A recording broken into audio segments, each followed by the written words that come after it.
Hello, welcome to PhysQuest. So this is the video solution for CSIR NET December 2019 Part C, question number 9.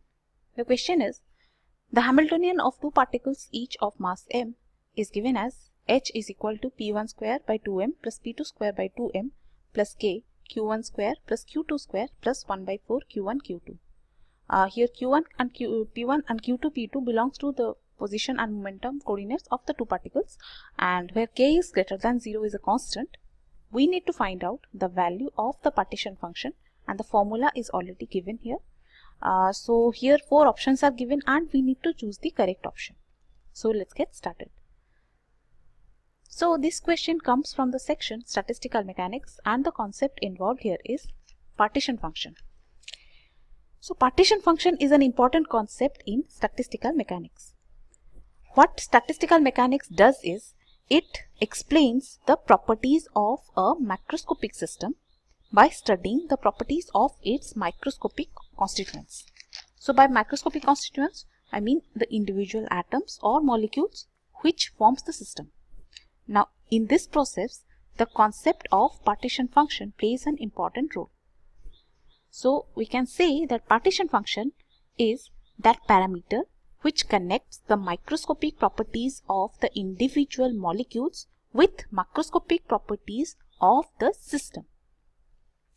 Now, by definition, it is defined as the way in which the energy of a macroscopic system is partitioned among its microscopic constituents. So mathematically, it can be written as the partition function is represented by the letter z, which is equal to summation over gi e to the power minus ei by kt. Here gi is your statistical weight factor. Now this summation formula is used when the states are considered discrete.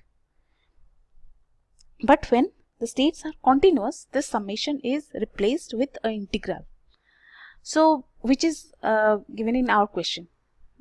So now coming back to our question, in the question we are given the Hamiltonian of two particles, which is h is equal to p1 square by 2m plus p2 square by 2m plus k q1 square plus q2 square plus 1 by 4 q1 q2. So we need to calculate its partition function, whose formula is already given. Z is equal to integration over dq1 dp1 dq2 dp2 e to the power minus beta h. So here this is the formula given. What we have to do is, we have to put the expression of h in this formula. So by doing that, this integral will become integration over dq1 dp1 dq2 dp2 exponential of minus beta p1 square by 2m plus p2 square by 2m plus k q1 square plus q2 square plus 1 by 4 q1 q2. Now what we have to do here is, for next step, we have to separate the exponential terms. So we will separate these exponential terms and form their respective 4 integrals, because we have dq1 dp1 dq2 dp2 term, and here also we have p1 p2 q1 q2 term. So we will separate these exponential terms and form their respective integrals and then integrate it separately. Not separately, means they have separate integrals will form, then we will integrate. The only problem is, here we have a connecting term q1 q2. So I'll explain it how to do it. So this integral will become, this will be integration over, let's first separate the p terms, so p1 p2. So first of all, the first integral will be exponential of minus beta p1 square by 2m dp1. Next, integration over exponential of minus beta p2 square by 2m dp2. These are the two p1 p2 terms we have separated. Now next, coming to the q1 and q2 terms, as I said, there is a connecting term. So we have to rearrange it accordingly so that we can integrate it easily. So how to do it? See, this will be integration over minus infinity to plus infinity exponential of minus beta k q1 square. Next we have to write it integration from minus infinity to plus infinity exponential of minus beta k q2 square minus 1 by 4 beta k q1 q2 dq2 dq1. So what we have done here is, since because of the connecting term, what we will do is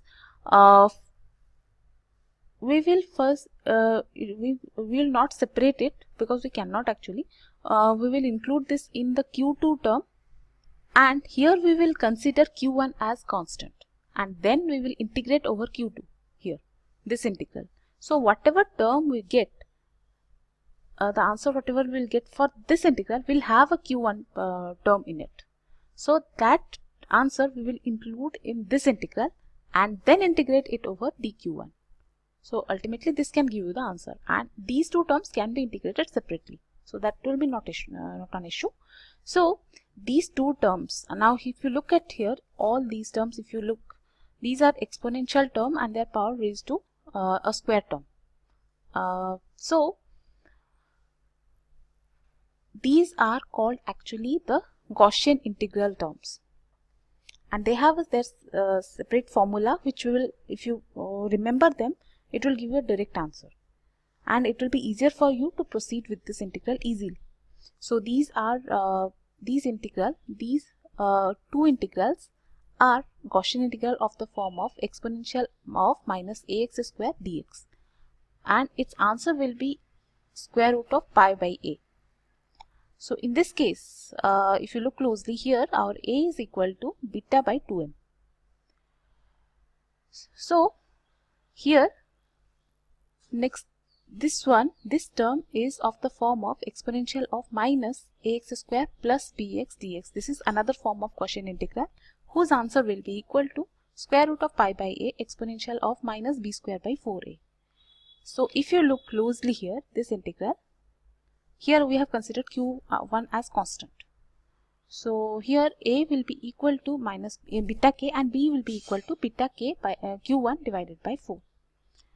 So we have got the constant terms in these integral and the answer here. So ultimately, if we put these two formulas, this our partition function will be equal to z is equal to square root of 2m by pi beta into square root of 2m pi by beta. So these are both the answer will be same, to square root of 2m pi divided by beta, and then integration from this will be exponential of minus beta k q1 square. It will be kept like that. Now this, after integration, this will be equal to square root of pi by beta k exponential of beta square k square q1 square divided by 16 into 4 into beta k into dq1. After integration we will get this answer. Okay, so now we will include this answer to this q1 term, this exponential q1 term, and then integrate over dq1. So these two terms are the same. So this will be equal to, now ultimately this will be equal to 2m pi by beta into square root of pi by beta k integration from minus infinity to plus infinity exponential of minus beta k q1 square plus beta k q1 square by 64 dq1. So after rearranging, this will be like this. Now again, this will be minus beta k q1 square, this will be plus beta k q1 square by 64. So we will add it. This will be equal to 2m pi by beta square root of pi by beta k integration from minus infinity to plus infinity exponential of minus 63 beta k q1 square by 64 dq1. So again, if you look closely, this integral is also a form of a Gaussian integral, and the formula will be like this here, this one. So, and here your a is equal to 63 beta k divided by 64. So using this formula, this will become 2m pi by beta square root of pi by beta k square root of pi divided by 63 beta k by 64. So now here we have already a square root of pi by beta k, and here also we have a pi by beta k square root term. So these two will get multiplied. Ultimately this will be equal to 2m pi by beta k square root of 64 by 63. And finally, if you ultimately multiply everything, this will be square root 2m pi by pi square divided by beta square k square root of 64 by 63. This is our final answer. Now let's check the option.